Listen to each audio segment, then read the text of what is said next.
Father, tell us, the light is beginning to shine now. What were your thoughts when you came in to see this? Well, we've been blown away by all the support that we've had from our local trades and local skilled professionals that have been helping us finish the restoration work here at St. Peter's. The last week we've had Stevenson's in moving the furniture, getting things set up. We've had the Alliance Compton folks helping us get our audiovisual material. The West brothers have been up and down, I don't want to say how many times on the ladders to get right up to the ceiling with all the different paint colors, and then our own volunteers and the general contractor. We almost didn't think we would get there, but it's been a hive of activity, and when everyone's working towards a common goal, it happens. It looks absolutely beautiful. Yeah, we're stunned.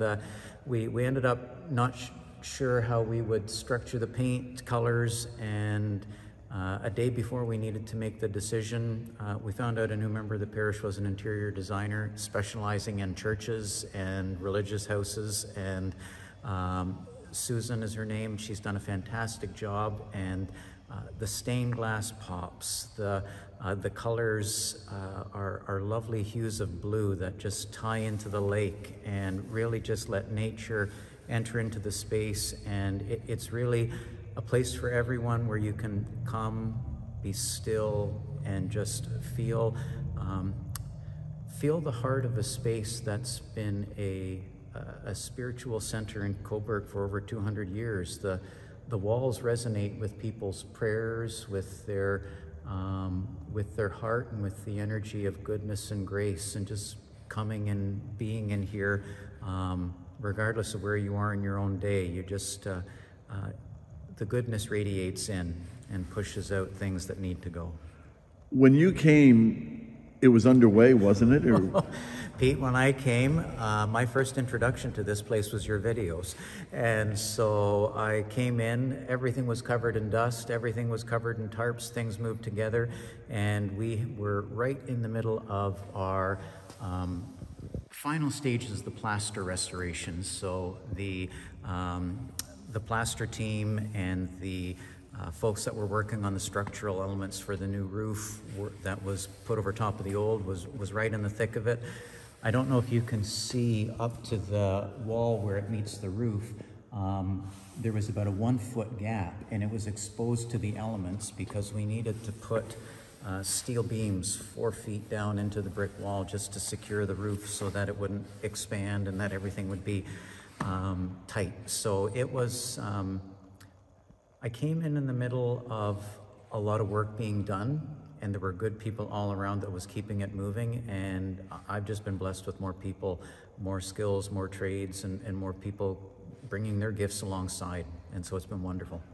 I know it's a lot to encapsulate, but I mean, for those that don't know, in short, what has been done?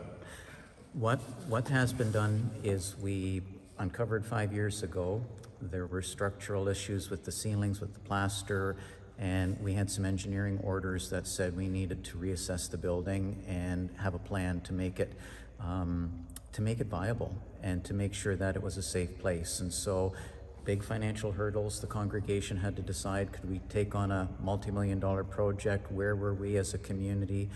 Did Cobourg need us as a place within the town to bring our gifts to bear? And the community decided we would make the investment that our community is needed here to model what goodness, what kindness, what grace can do in a place where it's needed. And so along the way, we've welcomed in the warming room, we've created our community meal programs, we've continued to operate the St. Peter's Court Apartments and other programs that build up community.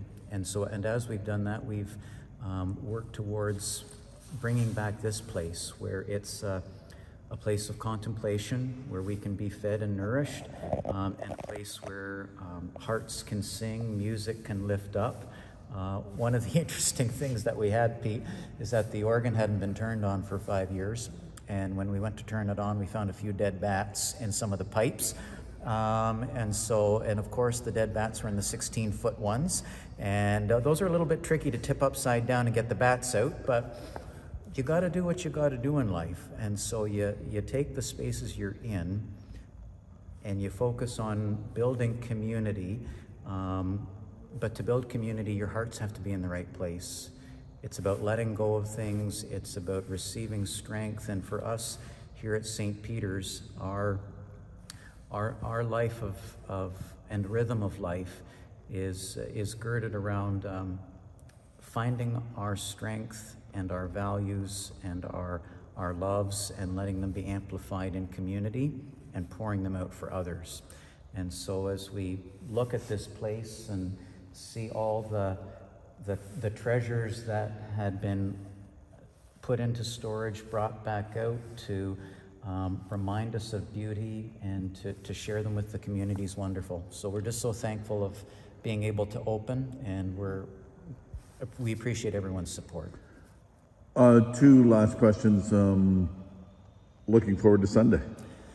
We are blown away with all the wonderful support. We've got some brass members of the New Ventures band here in Cobourg that are going to be here. The organ is going to be open. We've got a choir of 30-plus voices, and we've got a wonderful celebration that's just going to remind us of the little things that we need to do in life to build up community. You've got to set aside time for it. You've got to invest in it. You've got to make sure it serves others. And it's about accentuating what is beautiful so that we know what in life is beautiful and we can hold on to that rather than getting distracted by other things. So everyone's welcome to join us on the 7th, and we're just looking forward to letting the beauty of this place remind us of what's beautiful in life and hold on to that and hold it tight. Last question, and I have to